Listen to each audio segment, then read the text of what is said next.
Okay. Yeah. So my name is CJ Lee. I'm 26 years old. I grew up in Seattle and I moved to Utah when I was 16 years old and played high school golf at Timpview in Provo.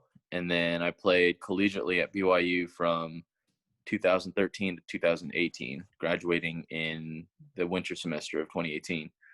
And then immediately following that summer, I turned professional in June. And kind of from there, I've kind of just made my way around, and now I play over in Asia professionally. So that's what I do. Great. How's it playing in Asia now? It's great. It's kind of, it wasn't my first choice right after turning professional, but my senior year, I was able to talk to some of the guys I looked up to when I was playing there, like Mike Weir and, Tony Finau, Dean Wilson. And they all kind of told me the most important thing is just right after turning professional, you got to find a place to play, like an established tour. And yeah, I just felt like my game wasn't ready to go to the Corn Ferry just yet. So I figured, okay, well, I think if I can go over to Asia and kind of establish myself over there, it'll be a good stepping stone. And it's been big, it's been great. It's definitely difficult because traveling's hard. You're not going city to city. You're kind of going country to country around there. But I love it. It's great. Good. When do you head back out there? I'm hoping sooner rather than later, but it's I've been home since March because of COVID, but normally I'd go back around December or February, but I got an email and it's not looking too good. So if nothing changes, I think I go back next July. So in Asia, they haven't had anything since COVID's stuff. Yeah, like they're doing their own tours over there, but they're not really allowing international players. So if the tournament's in Thailand, they'll only invite Thailand players, and it's kind of one of those, which is totally understandable. But yeah, it's kind of a bummer. So I'm hoping sooner rather than later. Yeah. Yeah. So what do you do? What are the season goals that you set? What do you do now to prepare for when you can get back out there? Yeah, so, I try to stay as sharp as possible for sure. And I know that's such a kind of a vague answer, but what I mean is, even though I don't have a tournament schedule, I don't really, I'm not trying to focus on getting ready for a tournament more. So I'm just trying to get ready to just stay sharp. So I practice every day, still go through my same routine. It's not as rigorous as kind of peak season.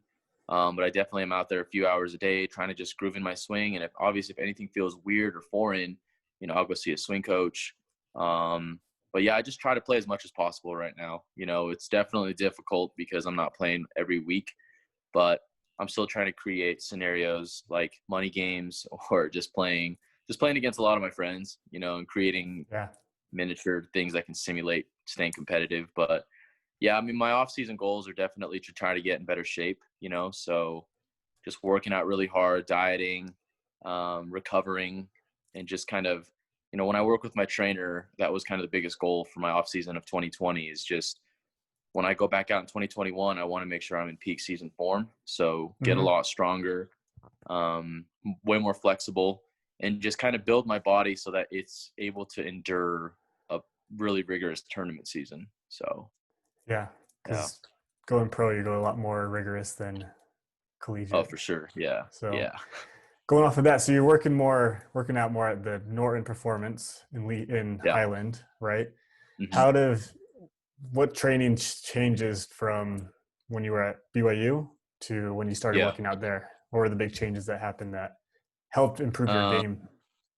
For sure. I'm not bashing on BYU by any means. But yeah, when I was at BYU for 5 years, we had some really good trainers. I definitely enjoyed weightlifting. I didn't really weightlift in high school. So starting in college is kind of my first time ever weightlifting for real. And it was fun. I actually enjoy lifting quite a bit. And we had a lot of trainers, in my opinion, that didn't focus so much on golf. I mean, yeah, we weren't doing the same workouts as football or baseball or something like physically demanding. But we did a lot of lifts, which I thought weren't really going to help with the golf swing per se. We were definitely getting stronger, right?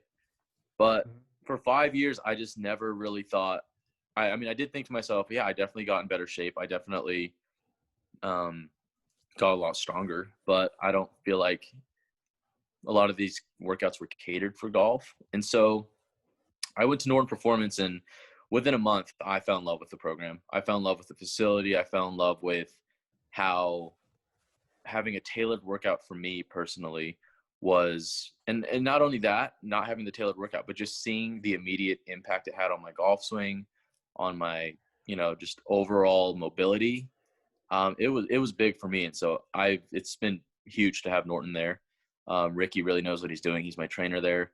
And yeah, I mean, just, you do an assessment, and the coolest thing about the assessment is they kind of figure out, why do you swing the way you swing? Or why do you have the certain miss? Why do you do certain things the way you do? And for me, I found out that one of my biggest flaws in my swing is I like to sometimes kind of thrust towards the ball, right? And that's not a good move. And so we figured out, okay, right after taking the assessment, I do that because my hips were really, really tight. So I wasn't able to actually get in the position that I wanted to physically.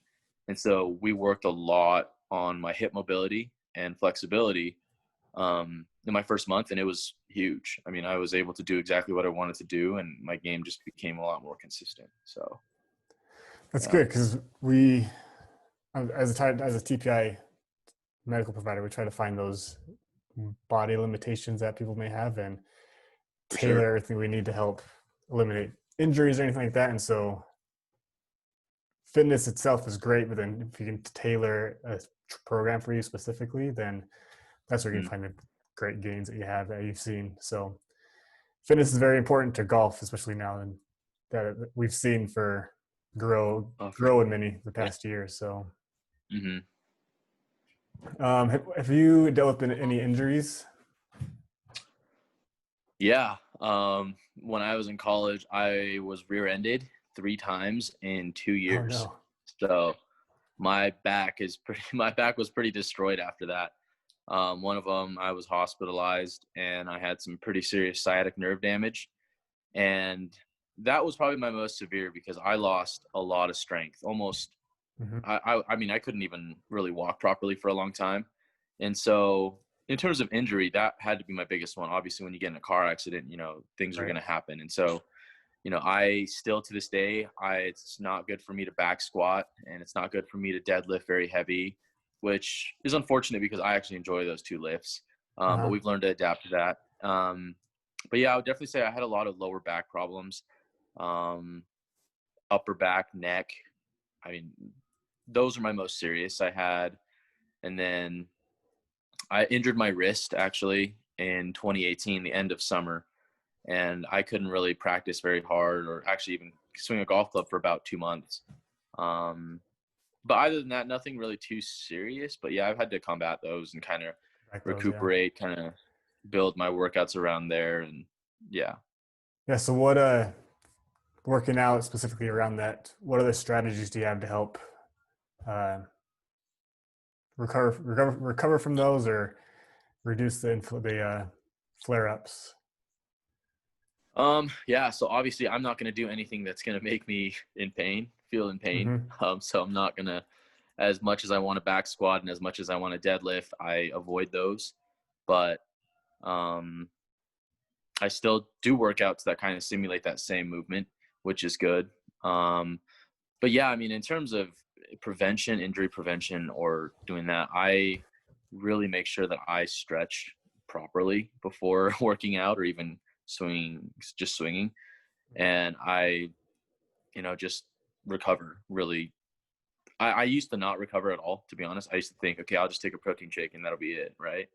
But now it's more so, if I do leg day, I'll make sure to roll out at the end of each workout and then do a rapid reboot session for a half hour. And if it's upper body, I'll make sure to do some stretching after to kind of loosen everything, so it's not so wound up. But yeah, I mean, I just don't really do anything that's going to put me in a weird position. I don't really try to lift outside my limitations, if that makes sense. And I'm obviously going to try to get stronger every week, but I'm not really going to try to push myself and really potentially injure myself seriously. So Yeah. Well, yeah, it's in the last week when I saw your facility, the Norton Performance Training Center, one of the yeah, best facilities in Utah, the best that I've ever hmm seen. And so you yeah, got the recovery room and everything set up, and it is the best place to really specifically train for. Can be for golf, and you guys for do also sure. basketball and everything. So it's a good place to start and grow from there. Oh, for So sure. Yeah, great. CJ, thanks for doing this and good luck with your tour and everything. So appreciate it. Yeah, yeah, thank you. Okay. okay.